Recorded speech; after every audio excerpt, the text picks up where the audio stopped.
आज का वीडियो है भगवान श्री कृष्ण ने अपने रहस्य के बारे में बताया। भगवान श्री कृष्ण ने अपने अवतार का रहस्य बताया। भगवान श्री कृष्ण ने अर्जुन से कहा है कि भारत संसार में जब जब धर्म की हानि होती है और अधर्म बढ़ जाता है तब तब धर्म की पूर्ण स्थापना के लिए मैं अवतार लेता हूँ। द्वापर युग में क्षत्रियों की शक्ति बहुत बढ़ गई थी। वह अपने बल के अहंकार में देवताओं को भी ललकारने लगे थे। इसके अलावा हिरण्यकश्यप और हिरण्याक्ष ने रूप बदलकर धरती पर जन्म लिया था, जिनका अंत करने के लिए भगवान विष्णु को स्वयं धरती पर अवतार लेना था। इसके अलावा और भी कई कारण थे जिसके कारण भगवान को द्वापर के अंत में अवतार लेना पड़ा। भगवान श्री कृष्ण परम शत्रु कंस पूर्व जन्म में हिरण्यकश्यप था। भगवान पुराण के अनुसार भगवान श्री विष्णु के द्वारपाल जय और विजय श्राप के कारण बार बार असुर रूप में जन्म ले रहे थे। भगवान विष्णु ने इन्हें श्राप से मुक्ति के लिए वरदान दिया था कि जब भी तुम जन्म लोगे तुम्हारी मृत्यु मेरे हाथों होगी और तुम्हारा उद्धार होगा। कंस ने धरती पर जन्म लेकर धरती पर हाहाकार मचा रखा था। इसके अत्याचार पूर्ण शासन से साधु संत कष्ट पा रहे थे। दूसरी ओर शिशुपाल जो पूर्व जन्म में हिरण्याक्ष था वह भी धरती पर आ चुका था। इन दोनों की मुक्ति प्रदान के लिए भगवान श्री कृष्ण ने भाद्रपद महीने के कृष्ण पक्ष की अष्टमी तिथि को अवतार लिया। ब्रह्म वैवर्त पुराण में एक कथा है। इस कथा के अनुसार एक बार देवी राधा श्री कृष्ण से रूठकर गोकुल से कहीं दूर चली गई। अवसर का लाभ उठाकर राधा की सखी विरजा श्री कृष्ण के समीप आ गई। इसी बीच राधा का गोकुल में आगमन हुआ। उन्होंने विरजा को कृष्ण के समीप देखकर दोनों को भला बुरा कहने लगी। विरजा वहां से तुरंत नदी रूप धारण करके चली गई।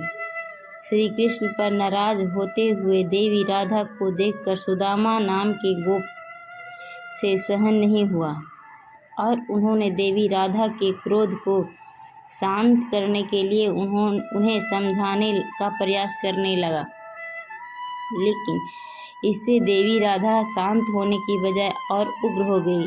देवी राधा ने सुदामा को श्राप दे दिया कि तुम असुर बनकर धरती पर चले जाओ। सुदामा भी क्रोध में नियंत्रण नहीं रख पाया और देवी राधा को श्राप दे दिया कि आप भी गोकुल से पृथ्वी पर चली जाएं और कुछ समय तक आपको श्री कृष्ण से विरह का दुख भोगना पड़ेगा। श्री कृष्ण ने देवी राधा को समझाया कि चिंता ना करें, यह पूर्व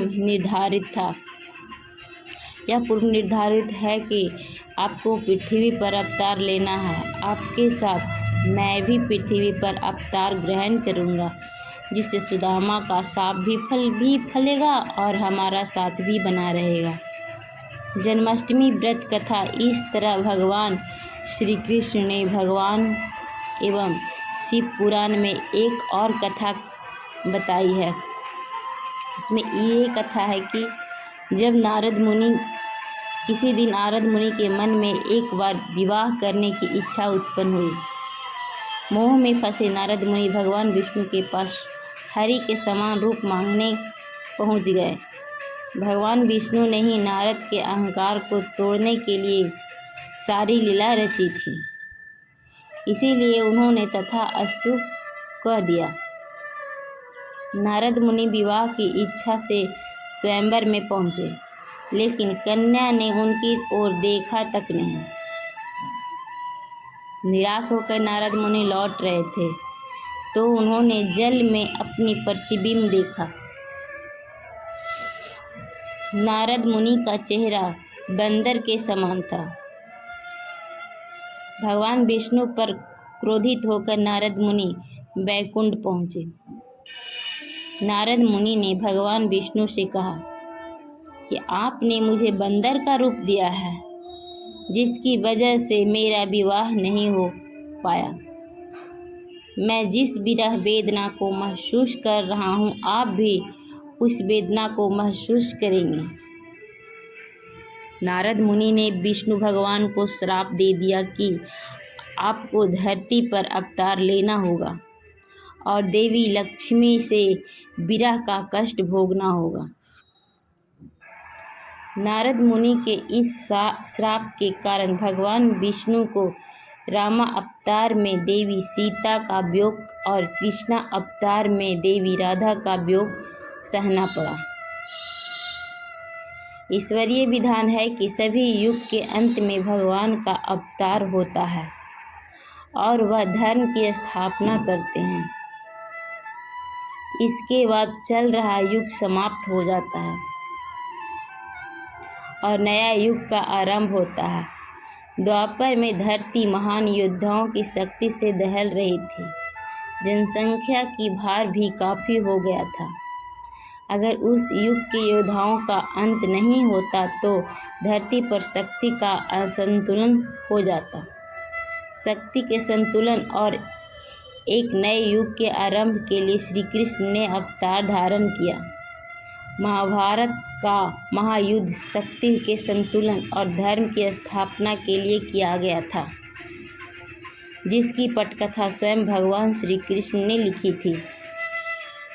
महायुद्ध से ही कलयुग के आगमन की आहट शुरू हो गई।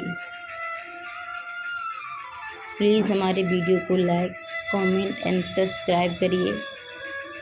प्लीज़ वीडियो कैसा लगा कमेंट बॉक्स में ज़रूर बताइएगा।